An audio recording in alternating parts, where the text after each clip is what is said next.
So Joseph, for those of you that were not here, he had a dream.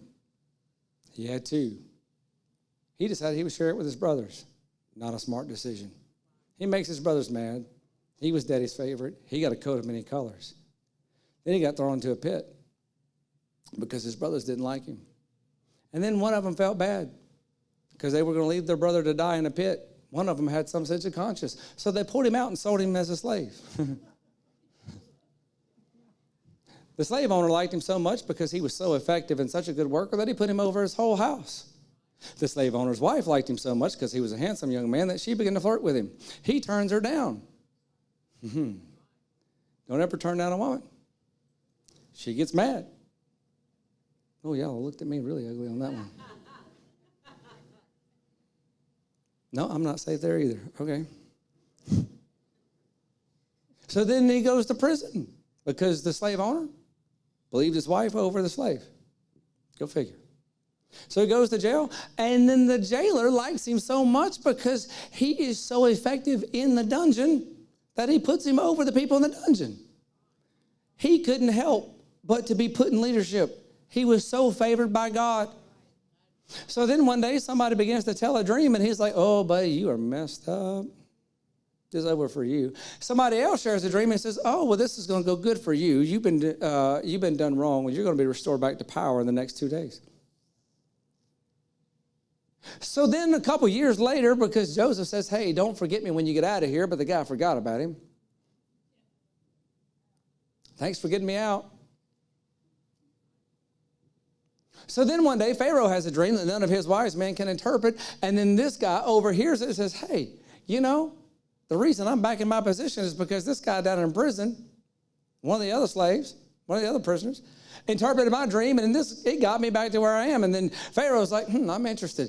Get him up here. Well, he stinks. So they gave him a bath. They gave him something to eat. They brought him to Pharaoh. And he comes into Pharaoh, and Pharaoh says, I hear you can interpret dreams. Joseph, who had been arrogant much in the younger part of his life, says, no. The interpretation is not in me. It is only in God. But if God tells me, I will share with you. So he gives him the dream, and he says, well, this is what's going to happen. You're going to have 7 years of famine, and 7 years of feasting, followed by 7 years of famine. So the 7 good years are the time that you can store up to survive the 7 bad years. The king is so impressed, he says, I'm going to make you number 2 in the land. So it makes him number 2. And then famine hits. And his brothers, because of the famine, they could not feed their own families. And they came to Egypt seeking provision from Egypt. That's when Joseph can say, you didn't sell me, God sent me. And then God establishes in the midst of the famine, the king Pharaoh asks Joseph, bring your family in. You pick out the land that you want. He says, I want this place over here called Goshen. Well, during the 7 years of the feasting, Goshen did very well. In the 7 years of the famine, when the rest of Egypt was suffering, Goshen still did very well. So at the time that the people of Egypt had to sell everything they had, including their own rights as individuals, to the sole state of Egypt for food, those in Goshen did not, because those in Goshen had plenty. So amazing. So number 1, during a hard time, God will either give a safe place or a way out. The key there is we have to be hearing from the Lord.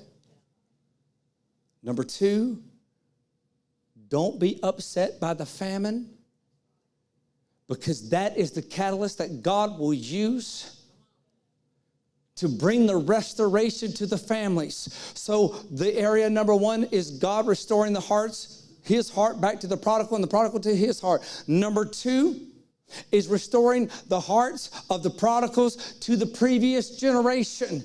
I believe that we can see Hebrews chapter 11 fulfilled, where there are people that have been touched by God and used by God, and they're out in the world, and God is going to begin to return their hearts into the alignment of their mentors. The Billy Grahams, the David Wilkersons, the Oral Roberts. And 3, God's touching the hearts of the natural fathers and mothers to turn back to their children. Sometimes that just means that you're ready when they come home. He's turning the hearts of the children back to the fathers. Let me give you a definition. I'm fixing to close. I really am. I'm not telling you a story. I got to find the definition on my notes. It's in one of these pages. Turn back means turn around. This is so neat. It means turn around. It means to call to mind. That's what happened to the prodigal son. It means to convert. It means to deliver. It means to rescue, to retrieve, to cause to return. But the actual Hebrew word, this is one of the meanings, means to bring home again. When I saw that last night, that's where the message comes from. Bring them home.